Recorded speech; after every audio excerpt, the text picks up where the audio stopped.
పంటల్లో మొక్కల ఎదుగుదలకు మేలైన సేంద్రియ విధానాల గురించి మిద్దె తోట ముచ్చట్లలో భాగంగా నిపుణుల మాటల్లో తెలుసుకుంటూనే ఉన్నాం. అదే క్రమంలో పెరటి తోటల్లో పూల మొక్కలు ఎందుకు పెంచాలి, పూల మొక్కల పెంపకంతో పాటు ఎలాంటి ప్రయోజనాలు కలుగుతాయి, ఈ అంశాలపై నిపుణులు రఘోత్తమరెడ్డి మిద్దె తోట ముచ్చట్లు మీకోసం.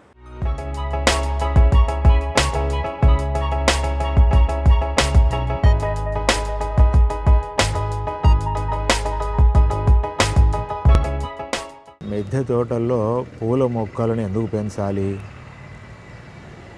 పూలు టక్కన ఏం చెప్తారు, పూలు పూజ కోసం కావాలి, లేదా తలలో పెట్టుకోవడానికి, లేదా కళ్ళకు చూడడానికి ఆహ్లాదంగా రంగురంగులు ఉంటాయి కనుక, లేదా సువాసనలు వస్తాయి కనుక. ఇవి నిజమే, కానీ ఇంతకంటే చాలా ముఖ్యమైన ప్రయోజనం పూల మొక్కలతోటి ఉంది. పూల మొక్కలకు వ్యవసాయానికి చాలా అవినాభావ సంబంధం ఉంది. అన్ని రకాల మొక్కల్లో ఈ పాలినేషన్ జరగకపోతే ఫలదీకరణ జరగదు. పువ్వులు పూస్తాయి అన్నీ, కానీ ఆ మేల్ ఫ్లవర్సు, ఫీమేల్ ఫ్లవర్సు, వాటి మీద పుప్పడి, ఈ ప్రక్రియ అంతా మీకు తెలుసు కనుక ఫలదీకరణ చెందాలే ఈ పుప్పొడి, ఈ పరపరాగ రేణువులు మేల్ ఫ్లవర్స్ నుంచి ఫిమేల్ ఫ్లవర్స్కి బట్వాడా కావాలి అంటే దానికి గాలి ఒక కారణము. గాలి కంటే తేనెటీగలు చాలా ముఖ్యమైన పాత్ర పోషిస్తాయి. పాలినేషన్ ప్రక్రియలో తేనెటీగలది రకరకాల కీటకాలది, ముఖ్యంగా తేనెటీగలు ఈ పాలినేషన్ ప్రక్రియలో బాగా పాల్గొంటాయి. వాటి తేనె సేకరణ కోసం వస్తాయి. అనుకోకుండా అవి అన్ని పూల మీద ఆలుతాయి కనుక ఆ తేనెటీగల కాళ్ళకు కూడా బ్రష్లాగా సన్నని నూగు ఉంటుంది.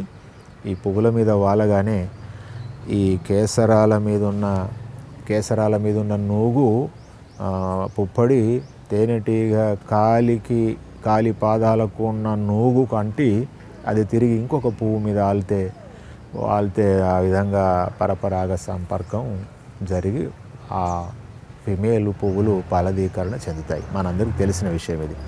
అంచేత ఈ తేనెటీగలు నిరంతరం మన మిద్దె తోటలోకి రావాలి అంటే, లేదా పెరటి తోటలోకి తేనెటీగలు రావాలి అంటే, మనకి నిత్యం పువ్వులు పూసే మొక్కలేవో మిద్దె తోటలో అంతటా అక్కడక్కడ తప్పనిసరి ఉండాలి. సంవత్సరం పొడుగుతో రోజు పువ్వులు పూసేలాగా మనం పూల మొక్కలను నాటి పెంచే విషయంలో కూడా బాగా శ్రద్ధ తీసుకోవాలి. ఐన్స్టీన్ గురించి మీ అందరికీ తెలుసు, ప్రపంచ ప్రసిద్ధ శాస్త్రవేత్త ఐన్స్టీన్. ఆయన అన్న మాట ఏమిటంటే, తేనెటీగలు కనుక ఈ భూప్రపంచం మీద అంతరించిపోతే అతి త్వరగా ఏ ప్రాణి కూడా మనగలగదు. ఎందుకంటే ఆహారోత్పత్తి జరగదు, శాకాహారోత్పత్తి జరగదు కనుక, జీవులు మనగలవు కనుక భూగ్రహం మీద నిజానికి మనుషులు కూడా అంతరించిపోతారని ఆయన ఆ మాట అన్నాడు. అంచేత ఇప్పటికే విపరీతమైన పెస్టిసైడ్స్ పంటల మీద కొట్టడం వల్ల తేనెటీగల శాతం బాగా తగ్గిపోయింది. సో అందువల్ల మనం పెరటి తోటల వాళ్ళం గుర్తెరిగి అన్ని రకాల పూల మొక్కల్ని, అవి కూడా దేశీ పూల మొక్కల్ని కనుక తోటలో నిరంతరం పూసేలా 360 రోజులు మనం పూసేలా కనుక మనం చర్యలు తీసుకుంటే మన తోటలో పాలినేషన్ కాకుండా, ఉదాహరణకి బీర పిందెలు చిన్నగా లేత పిందెలే పండుబారి రాలిపోతుంటాయి. అది పాలినేషన్ జరగక. ఇది బీరలో మనకు ఎక్కువ కనపడుతూ ఉంటుంది, సోరలో కనపడుతుంటుంది. సో కనుక ఈ నష్టాల నుంచి మనం నివారించుకోవాలంటే తప్పనిసరి మిద్దె తోటల్లో మనం పూల మొక్కలను మనం తప్పనిసరి పెంచుకోవాలి.